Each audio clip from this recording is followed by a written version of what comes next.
ASP.NET web పేజెస్లో మీరు registration form display చేసేదానికి ఈ లాగిన్ కంట్రోల్స్లో ఒకటైన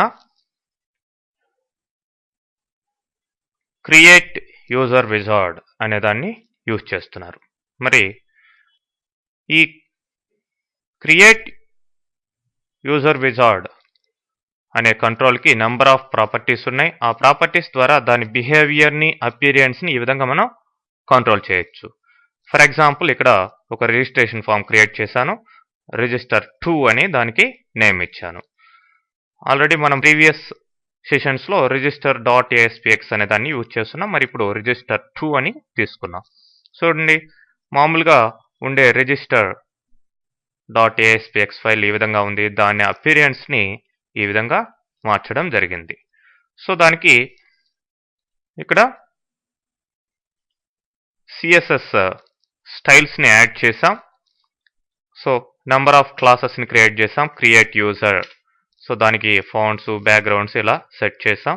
అట్లనే క్రియేట్ యూజర్ టైటిల్ దానికి ఇట్లా సెట్ చేసాం. నెక్స్ట్ ఇంకొక క్లాసు యూజర్ ఇన్స్ట్రక్షన్స్, అట్లనే యూజర్ బటన్, ఇట్లా క్లాసెస్ క్రియేట్ చేసిన తర్వాత మనం ఈ యొక్క యూజర్ కంట్రోల్ క్రియేట్ యూజర్ విజార్డ్కి ప్రాపర్టీస్లో ఇలా సెట్ చేయడం జరిగింది. మీరు డైరెక్ట్గా ప్రాపర్టీస్లో సెట్ చేసుకోవచ్చు. So continue destination page URL అంటే ఈ రిజిస్ట్రేషన్ అయిపోయిన తర్వాత దేనికి రీడైరెక్ట్ కావాలి, secret2.aspx అనే ఫైల్కి, అంటే ఈ డైరెక్టరీలో ఉన్న ఈ ఫైల్కి రీడైరెక్ట్ కమ్మని ఇక్కడ డైరెక్షన్ ఇవ్వడం జరిగింది. సో ఇన్స్ట్రక్షన్స్ ఇచ్చాం. అట్లనే కంప్లీట్ అయిన తర్వాత ఏం టెక్స్ట్ రావాలి, next CSS class create user అనే దాన్ని పైన క్రియేట్ చేసిన క్లాస్ని ఇచ్చాం. అట్లనే టైటిల్కి ఇట్లా ఈ క్లాస్ని అప్లై చేసాం. అట్లనే ఇన్స్ట్రక్షన్ టెక్స్ట్కి దీన్ని అప్లై చేసాం. బటన్కి ఇది, అంటే క్రియేట్ యూజర్ బటన్కి, కంటిన్యూ బటన్కి ఇది. ఈ విధంగా మనం నంబర్ ఆఫ్ ఈ క్లాసెస్ని అప్లై చేయడం జరిగింది. దాని ద్వారా ఈ విధమైన అపీరెన్స్ మీకు వచ్చింది. సో మీరు డైరెక్ట్గా ఇవన్నీ కూడా ఈ ప్రాపర్టీస్లో సెట్ చేసుకోవచ్చు. కోడింగ్లోకి వెళ్ళిన అవసరం లేకుండా ఇక్కడ చూడండి, for example continue destination page URL ఇట్లా ఇచ్చాం. అట్లనే బటన్ టెక్స్ట్, సిఎస్ఎస్ క్లాస్ ఇక్కడే ప్రాపర్టీస్లో సెట్ చేసుకుంటే ఆటోమేటిక్గా కోడింగ్లో కూడా మీకు కనిపిస్తుంది అనమాట అది.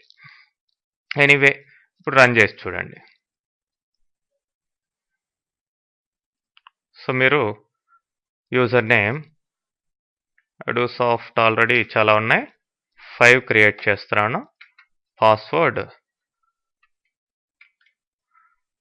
edu_soft అని ఇచ్చాను.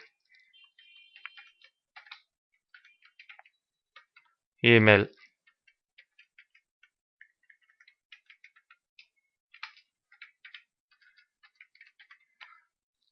అట్లానే సెక్యూరిటీ క్వశ్చన్,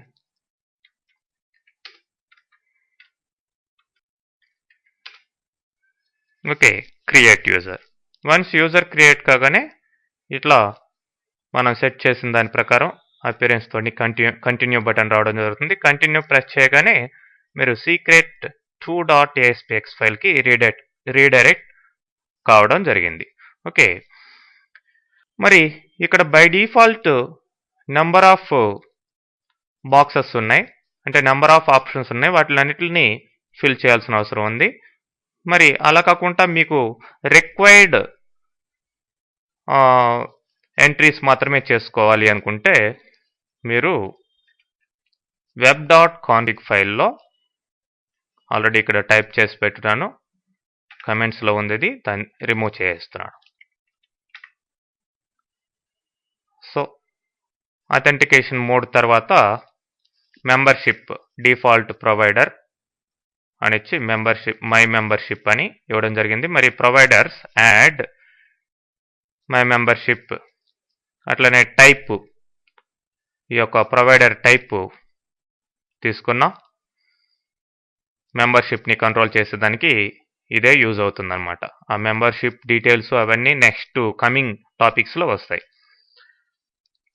మరి connection string required question and answer false అన్నా, రిక్వైర్స్ యూనిక్ ఈమెయిల్ ఫాల్స్ అన్నా. సో క్వశ్చన్ అండ్ ఆన్సర్స్ రాకుండా ఇక్కడ మెయింటైన్ చేస్తాం. ఓకే, దీన్ని క్లోజ్ చేసిన తర్వాత మనం రిజిస్ట్రేషన్ ఫామ్ నెంబర్ 3 తీసుకోవడం జరిగింది. మరి ఇక్కడ question and answers email ID ప్రస్తుతానికి లేదు చూడండి. Question and answers email ID రెండు రాకుండా ఉండేదానికి అక్కడేమో కంట్రోల్ చేస్తున్నాం. మళ్ళీ ఇక్కడ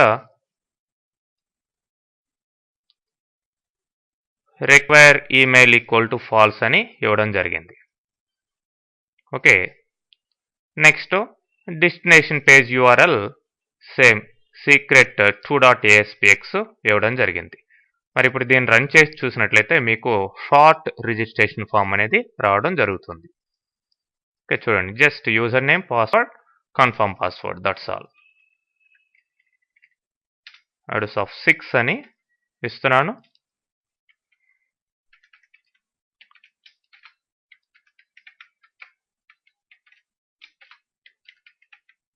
మిగతా ఈమెయిల్ అట్లానే క్వశ్చన్ అండ్ ఆన్సర్స్ అవన్నీ ఇక్కడ రావడం లేదు.